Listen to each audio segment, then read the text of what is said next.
John Kelly sang with Orbital in the Paralympic opening ceremony. Mary Laver carried the Olympic torch. This is her first ever demonstration.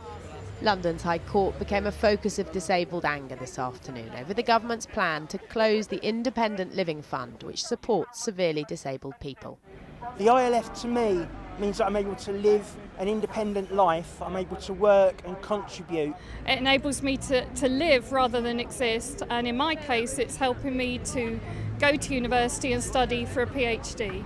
For Anne Pridmore, this was her day in court. She's one of 5 severely disabled claimants challenging the legality of the process the Department for Work and Pensions used in deciding to axe the fund. This is what she says the ILF means for her. Do it. She has cerebral palsy and needs round-the-clock, often undignified support from a team of personal assistants. Everything from getting up, washed and dressed, to eating or going out. And the ILF funds half of it. There's no doubt it costs the taxpayer dear. She gets almost £40,000 a year from the fund, but she thinks it's worth it. Because I've had the opportunity to get out of my home instead of being a prisoner in my own home, then I've been able to contribute to society in many different ways. Anne's worried her charity work, along with independence we all take for granted, won't be possible after 2015 when the fund is axed. The government's reallocating the money to local authorities, but it isn't ring-fenced. She says cash-strapped councils will look at options other than hands-on care.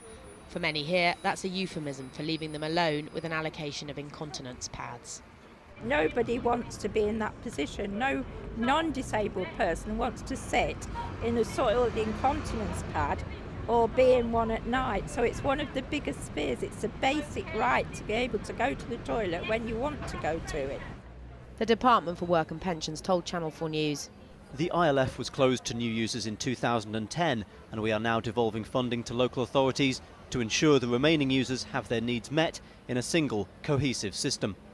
Nearly 1.6 million disabled people across the UK already receive support through local authority and devolved administration's social care arrangements. This sight is becoming much more common. Disabled people taking to the streets to protest. They say they're being unfairly targeted by the government. The impact of the government's overall disability reforms has been put at 105,000 working-age disabled people who'll miss out on essential care. Other figures show there's already a £1.2 billion funding gap in social care for disabled people, with 40% not getting enough care support to meet basic needs. And it's estimated by 2014-15, when the ILF goes, there'll have been a 28% cut in local authority budgets. Today's courtroom arguments, though, concerned whether the government consulted properly before axing the fund. Wheelchair users who wanted to get into the hearing had to find the High Court's accessible entrance. Even then, the courtroom couldn't accommodate them all.